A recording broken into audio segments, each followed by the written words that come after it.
Assalamualaikum warahmatullahi wabarakatuh.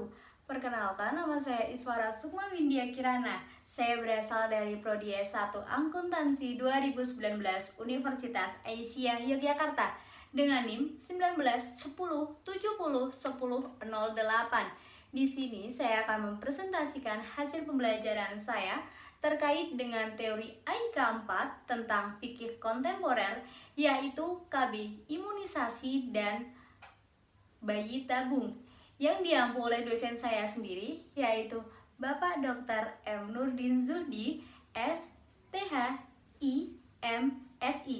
Referensi yang saya gunakan yaitu modul teori AIK 4. Baik, langsung saja memasuki materi yang pertama, yaitu keluarga berencana. Berbicara tentang keluarga berencana, yang kita tahu istilah yaitu KB. Memang terkesan ada kontradiksi dalam Al-Quran karena ada ayat yang menganjurkan untuk banyak anak. Namun ada juga Al-Quran yang menganjurkan jangan meninggalkan generasi yang lemah. Quran surat An-Nisa ayat 9 yang berbunyi وَلْيَخْشَالَّذِينَ لَوْ تَرَكُوا مِنْ خَلْفِهِمْ ذُرِّيَّةً ضِعَافًا خَافُوا عَلَيْهِمْ فَلْيَتَّقُوا اللَّهَ وَلْيَقُولُوا قَوْلًا سَدِيدًا, yang artinya, dan hendaklah takut kepada Allah orang-orang yang seandainya meninggalkan di belakang mereka anak-anak yang lemah, yang mereka khawatir terhadap kesejahteraan mereka. Dalam wacana fikih kontemporer dikenal dua istilah, yaitu tahdidun nasl yang artinya pembatasan kelahiran dan tanjimun nasl yang artinya pengaturan kelahiran.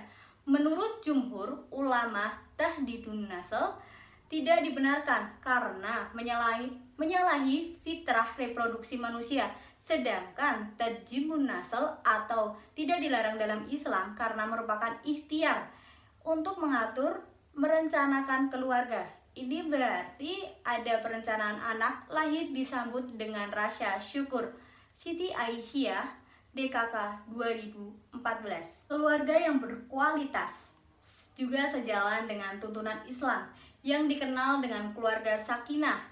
Sesuai ayat Al-Quran surat Ar-Rum surah 30 ayat 21 yang berbunyi وَمِنْ آيَاتِهِ أَنْ خَلَقَ لَكُمْ مِنْ أَنْفُسِكُمْ أَزْوَاجًا لِتَسْكُنُوا إِلَيْهَا وَجَعَلَ بَيْنَكُمْ مَوَدَّةً وَرَحْمَةً إِنَّ فِي ذَلِكَ لَآيَاتٍ لِقَوْمٍ يَتَفَكَّرُونَ, yang artinya, dan di antara tanda-tanda kekuasaannya ialah dia menciptakan istri-istri dari jenismu sendiri supaya kamu cenderung dan merasa tentram kepadanya, dan dijadikannya di antaramu rasa kasih sayang. Sesungguhnya pada yang demikian itu benar-benar terdapat tanda-tanda bagi kamu yang berpikir.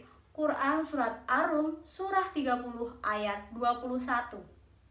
Keputusan Tarjih Muhammadiyah tahun 1968 tentang keluarga berencana dikaitkan dengan peningkatan kualitas hidup generasi atau keturunan.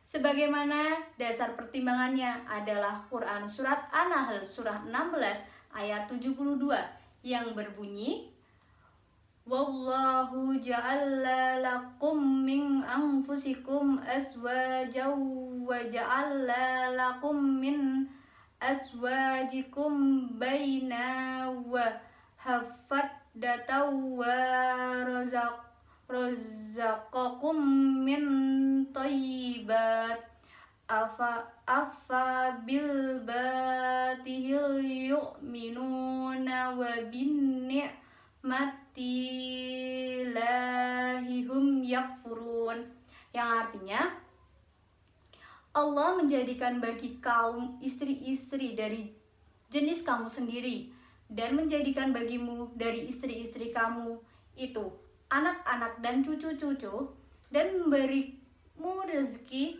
dari yang baik-baik. Maka mengapakah beriman kepada yang batil dan mengingkari nikmat Allah. Demikian halnya, penerakan kehamilan dapat dibenarkan sebagai kondisi darurat atau dasar kesehatan dan pendidikan dengan persetujuan suami istri. Dan dengan pertimbangan dokter ahli dan ahli agama, adapun yang dimaksud dengan kriteria darurat ialah yang pertama, mengkhawatirkan keselamatan jiwa atau keselamatan ibu karena mengandung atau melahirkan didasarkan pada pengalaman atau keterangan dokter yang dapat dipercaya. Quran Surat Al-Baqarah Surah 2 ayat 195 dan Quran Surat An-Nisa Surah 4 ayat 29. Yang kedua, mengkhawatirkan keselamatan agama karena faktor kesempitan penghidupan seperti kekhawatiran menjalankan hal-hal yang merusak akidah, menjalankan perbuatan haram, atau menjalankan atau melanggar larangan karena didorong oleh kepentingan anak-anak. Quran Surat Al-Baqarah Surah 2 ayat 185 dan Quran Surat Al-Maidah Surah 5 dan 6, Surah 5 ayat 6 dan 3.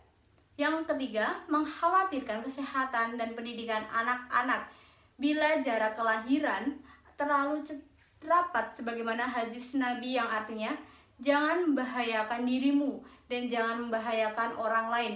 Hadis Hasan diriwayatkan oleh Ahmad Ibnu Majah dari Ibnu Abbas dan oleh Ibnu Majah dari Ubadah. Dengan demikian dapat difahami bahwa KB dalam arti Tadzimul Nasl pada dasarnya sejalan dengan ajaran Islam yang merupakan ikhtiar untuk menyiapkan generasi yang berkualitas dengan melakukan pengaturan dan perencanaan keluarga sehingga tidak melantarkan anak keturunannya dan tidak membebani orang lain. Pengaturan kehamilan maupun kelahiran anak dapat dibenarkan sebagai kondisi darurat atas pertimbangan keselamatan jiwa dan kesehatan ibu karena hamil atau melahirkan, mengkhawatirkan keselamatan agama akibat kesulitan ibu, adanya kekhawatiran akan kesehatan dan pendidikan anak-anak bila jarak terlalu dekat. Keputusan melaksanakan KB dilakukan dengan persetujuan suami istri. Dengan pertimbangan aspek kesehatan dan nilai-nilai Islam, adapun KB yang dipandang mempunyai anak dan menggunakan alat kontrasepsi dengan cara sterilisasi yang dapat merusak atau mengubah organ reproduksi secara permanen dan menyalahi tujuan pernikahan untuk mendapatkan keturunan. Siti Aisyah 2014. Seperti pandangan Majelis Tarjih PP Muhammadiyah dan MUI masih belum memberikan ketegasan akan kebolehan metode KB vasektomi dan teubektomi. Namun baru-baru ini ditemukan kecanggihan teknologi untuk dilakukan penyambungan kembali saluran sperma yang telah dipotong, rekanalisasi. Sehingga menurut pendapat ini alasan hukum ilah keharaman vasektomi, yakni pemandulan permanen yang dapat dihilangkan. Karenanya, berdasarkan argumen ini hukum vasektomi menjadi boleh mubah. Sesuai dengan kaidah fiqhiyah, hukum sesuatu tergantung pada ada tidaknya alasan hukumnya dan hilangnya hukum sesuatu disebabkan oleh hilangnya alasan hukum ilahnya. Siti Aisyah 2014. Yang kedua yaitu imunisasi. Islam memberikan perhatian yang sangat besar terhadap pentingnya nilai-nilai kesehatan ini.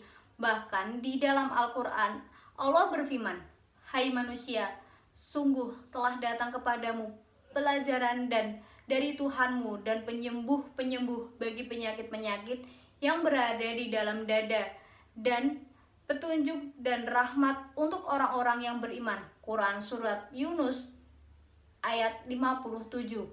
Bahkan pentingnya kesehatan di dalam Islam ini tidak hanya dari aspek jasmani tetapi juga rohani. Oleh sebab itu, setiap muslim wajib secara agama menjaga kesehatannya dan menyeimbangkannya dengan kebutuhan rohaninya.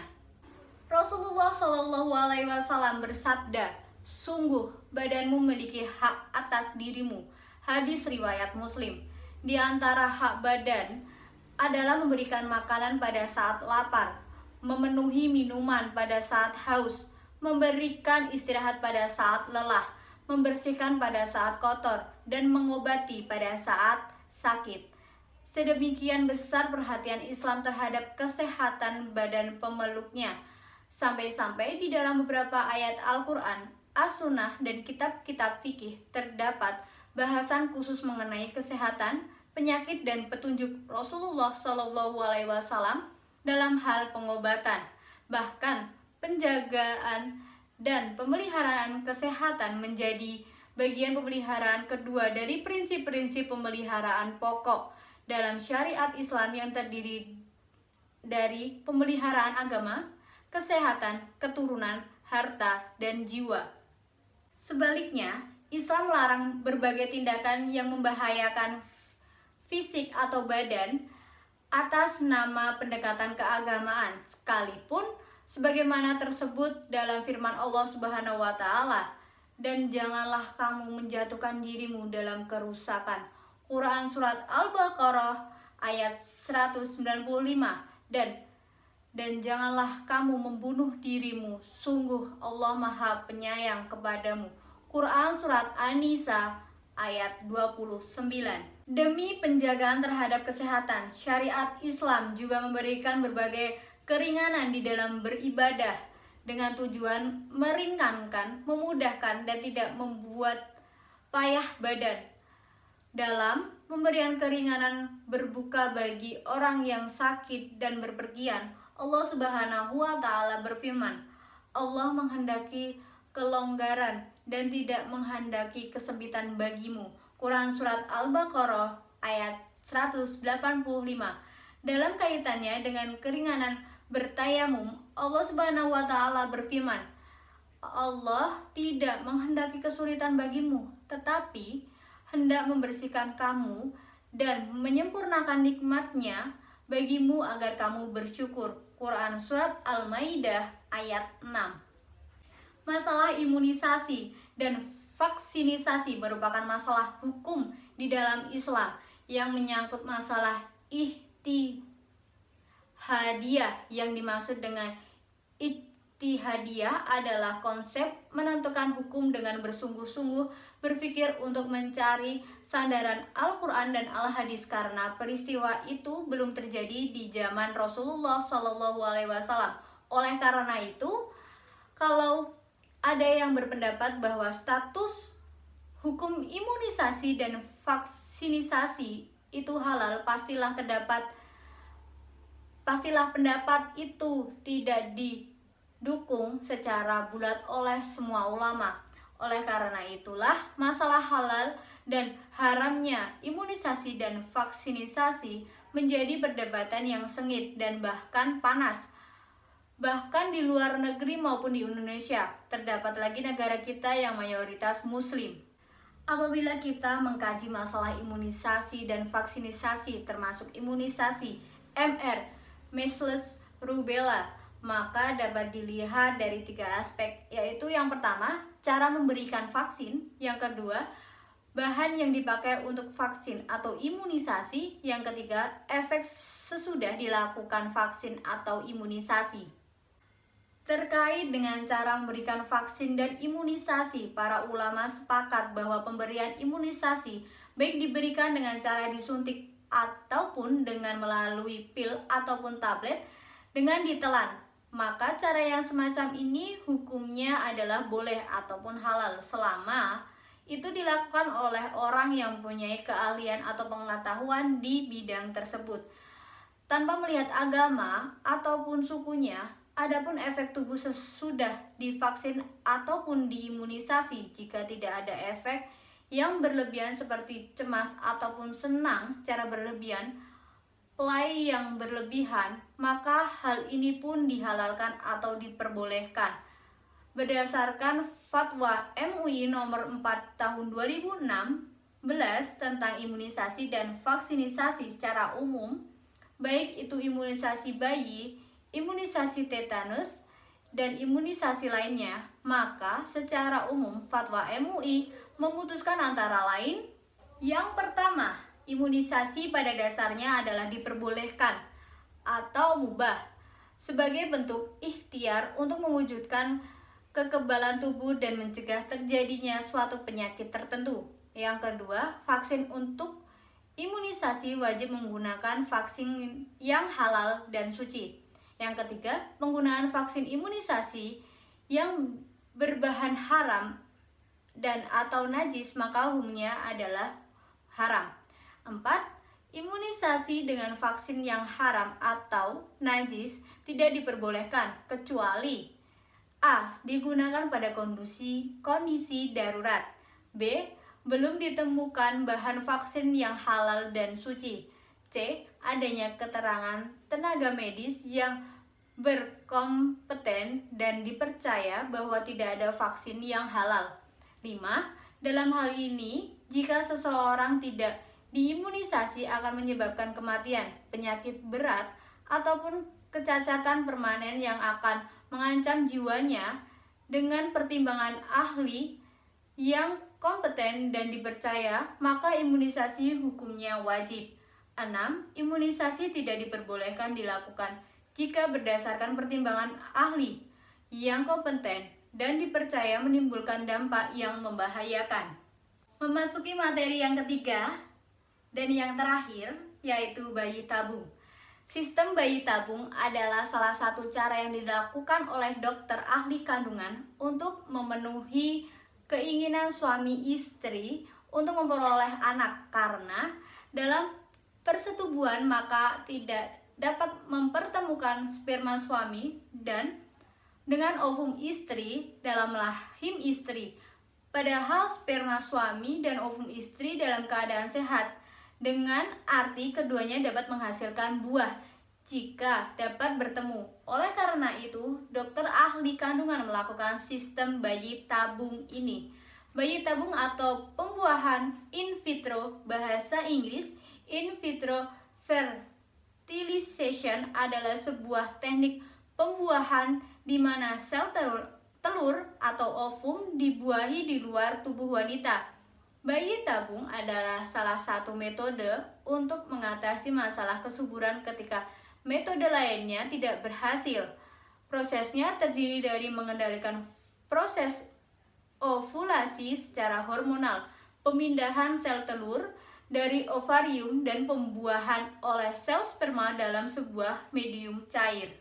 Dalam bahasa Arab, bayi tabung dikenal dengan istilah atankihi as-sayna iyatautifullu al-unbub.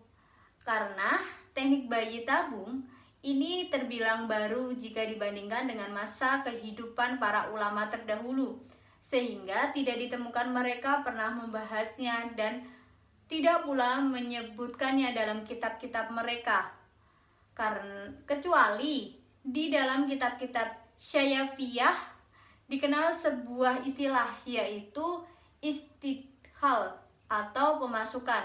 Maksudnya ialah proses pemasukan sperma suami di dalam rahim istri tanpa melalui hubungan suami istri. Proses dokter mengambil sperma suami dan ovum istri kemudian dipertemukan dalam sebuah kapsul atau tabung, lalu dimasukkan ke dalam rahim istri, terjadilah pembuahan, lalu istri hamil dan kemudian melahirkan. Menurut Majelis Tarjih, proses yang demikian dapat dibenarkan oleh agama Islam karena sperma suami diletakkan dalam rahim istri yang dikawini dengan akad yang sah. Berdasarkan hadis diriwayatkan dari Ruwaifi bin Tasbit al-Ansari, ia berkata, "Aku pernah beserta Nabi SAW waktu perang Hunain. Beliau berdiri berkhutbah di antara kami. Antara lain, beliau berkata, tidak boleh bagi seorang yang beriman kepada Allah dan hari akhir menyiramkan air maninya di ladang orang lain." Hadis riwayat Ahmad. Dari ayat dan hadis di atas dapat dipahami bahwa air mani suami hanya boleh diletakkan pada farad istri yang memiliki ovum tidak boleh diletakkan pada farad istrinya yang lain. Pada ayat yang lain ditegaskan bahwa istri itu adalah seperti kebun tempat menyemaikan benih yang akan menjadi keturunan dari suami dan istri. Allah Subhanahu wa taala berfirman, artinya istri-istrimu adalah seperti tanah tempat kamu bercocok tanam. Maka datangilah tanah tempat bercocok tanammu itu bagaimana saja kamu hendaki, dan kerjakanlah amal yang baik untuk dirimu, dan bertakwalah kepada Allah, dan ketahuilah bahwa kamu kelak akan memenuhinya, dan berilah kabar gembira orang-orang yang beriman.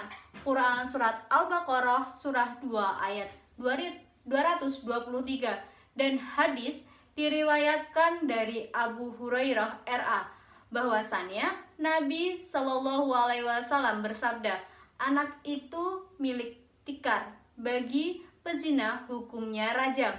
Muttafaq alaihi. Yang dimaksud dengan tikar atau firashi ialah suami istri yang telah terkait dengan akad nikah yang sah. Anak yang lahir dari suami istri yang telah terkait dengan perkawinan yang sah ini diharapkan menjadi anak yang soleh yang akan menjadi sumber pahala bagi orang tuanya. Amin. Walaupun keduanya telah meninggal dunia. Sebagaimana dinyatakan dalam hadis, diriwayatkan dari Abu Hurairah.